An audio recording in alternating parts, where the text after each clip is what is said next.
I always say that it is a Sunday tradition for Republicans to humiliate themselves for Donald Trump, to defend the most indefensible actions that he has taken and statements that he has said over the past week. But that label of Republican does not restrict only to members of Congress. The folks at the Fox propaganda outlet as well love to debase themselves. And that is exactly what Shannon Bream did this morning in an interview with Tim Kaine, in which she tried to defend all of the actions of Doge and was quickly shut down and shut up on her own show. We're going to get into it all, but before we do, if I could quickly ask you to leave a like on this video, and if you haven't already and you enjoy our channel, to hit that subscribe button. It goes a long way, and it really does mean a lot to me. Now let's get into this interview.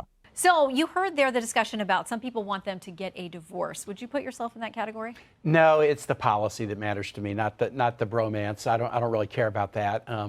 And look, the policy is one that is real trouble. I'm all for government efficiency. When I was governor, Virginia was the best managed state in America. But when you come in and the first thing you do is you fire the inspector generals, those are the people whose job it is to find waste, fraud, and abuse. When you fire them, you send the message that efficiency isn't the goal. Doing things to benefit yourself is the goal. Do you not think all these cuts, though, are sending the message that that efficiency is the goal? I mean, No. Doge has got an up and running website. They've got Twitter feeds that are showing exact contracts, exact things they're finding. And a lot of American people are surprised to find that their tax dollars are going to some of these efforts. The message in Virginia, Shannon, isn't that the efficiency is the goal. Here's a message that they're waging a war on veterans. They're doing willy-nilly layoffs at the VA. And since 30% of the federal workforce is veteran, and Virginia is a veteran-heavy state, that's the way it feels at home. Cutting research, cutting health clinics, cutting Head Start programs. The inspector general firing, the message out of the gate is this is a group of people that want to pad their own pocket. They're going to cut things to try to amass a lot of dollars that they're then going to use to do tax cuts for the wealthiest. And that's the playbook we saw in the first Trump term, and I think we're seeing it again. All right, I want to read you the words of newly elected president. The people demand and deserve a government on their side, but they don't want a government that wastes money, a government that costs more and does less. They voted for change. They wanted a literal revolution in the way the government operates, and now you and I must deliver. That was Bill Clinton in 1993 talking to his cabinet. One of the first things he called for was a reduction of 100,000 federal employees, and he went way beyond that in his 8 years. And you know what he did, Shannon? He worked with Congress to do it. And Donald Trump has 2 Republican houses. He's got a budget discussion that has to have a resolution by March 14. Why isn't he getting the Republican leaders down in the White House and saying, here's what we're going to do? He's making all these cuts without them because he doesn't even think the Republican leadership will go along with him. Bill Clinton did things to shrink the size of government, and he did it with Congress. There's a difference between that and ignoring Congress and violating the law. But the executive branch does have a lot of authority and purview over things that are within the executive branch and decisions about money and how it's dispersed. I mean, that is part of the president's authority. The president has authority, but the president also has to follow the law. There's this law that the Impoundment Act, that says once Congress has appropriated dollars for a particular purpose, the president is not allowed to say, yeah, I don't like that. I'm going to spend this money, but not that money. The president needs to follow the law. And that's why, so far, there's a whole lot of lawsuits that have been successful. They'll go through appeals courts, but a lot of the president's extreme executive actions that hurt folks are being challenged in court right now. They are. Some of them on hold, and we'll follow those. And we're going to talk about those a little bit later in the show, too. But here's reaction to how Democrats are now pushing back on Doge and those efforts. Peace in the Hill says this: Democrats' relentless attacks on Elon Musk and the Department of Government Efficiency make it clear which side they're on.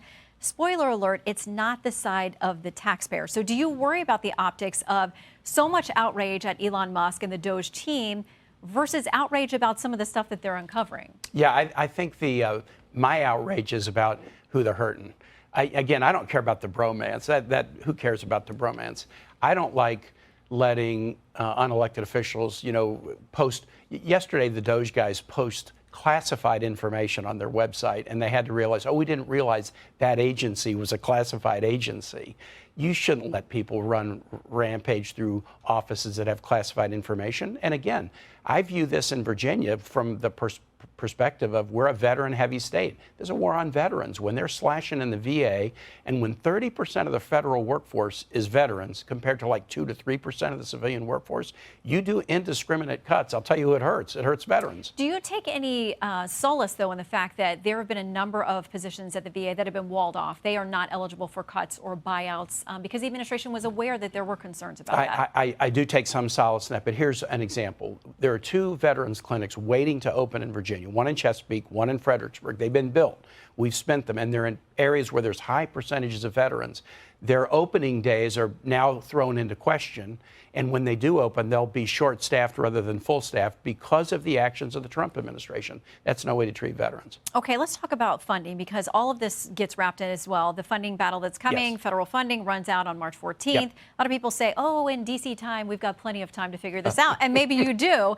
I don't like it, though. No, I'm not wild about that. We should have done it last year. Well, here are 2 recent headlines. New York Times, 2 Democratic senators said on Sunday that their party would not rule out forcing the federal government to shut down.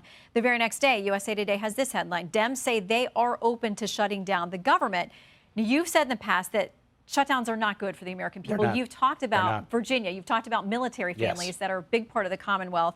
You said this: it inflicts unnecessary harm on federal employees, government contractors, and millions of Americans who rely on government services. So, should a shutdown this time around, now that Republicans are in control, should it be a threat? Should you be guys using it as leverage? I never use it as a threat. I don't like the fact that Donald Trump is shutting government down as we speak. You know, he says, I want to shut down the Department of Education, shrink the USAID staff down to 250 people. That is a shutdown unauthorized by Congress against the law. I don't like that, and I don't think we should be contemplating shutdown. Look, the Republicans, as you point out, Shannon, they have all 3 levers. They got the White House, they got both houses. They got to figure out a budget deal. We could have done one last year, but after the November election, they said, well, let's wait till 2025 when we have all the levers and we'll do a budget deal ourselves. So far, you can see there's a lot of confusion between the House Republicans and the Senate Republicans. We know where this is going. It's tax cuts for the wealthiest is going to come very, very soon. We saw that in the Budget Committee this week. But they're having a hard time getting on the same page. Well, they do say that in extension of the 2017 tax cuts, the IRS itself said in a nonpartisan way it benefited every tax bracket. So that's the argument from Republicans. And not equally, but there were benefits, but the benefits were overwhelmingly to the wealthiest and big corporations. So it's hard to believe it hasn't been a month of the new administration. There's a lot that's happened. CBS polling out there saying people describe President Trump as tough, energetic, focused, and effective. 70% say he's doing what he promised, and he's got the highest approval rating he's ever had with CBS News. So with that in mind, let me read you something from a colleague of yours, Democrat Congressman Ro Khanna, the House side. He says, we have to acknowledge that we spectacularly failed to recognize in the last election that the status quo was broken, and Americans are feeling a righteous anger about the real damage that the governing class has done to their lives over the past few decades. These new numbers show people so far, a majority of Americans are happy with what President Trump's doing. I think the CBS poll said 62% of Americans say Donald Trump isn't doing enough to bring down prices. Eggs are through the roof. There's an article in the New York Times today about construction costs going up. And I just met with my farmers in northwestern Virginia Friday. They're petrified about the tariff effect on agriculture and forestry because they saw what happened when Donald Trump did government by tariffs in his first term. In Virginia, people are really worried about mismanagement of the economy and tariffs and prices going up. They're worried about these folks who fire the inspector generals and seem to want to pad their own pockets.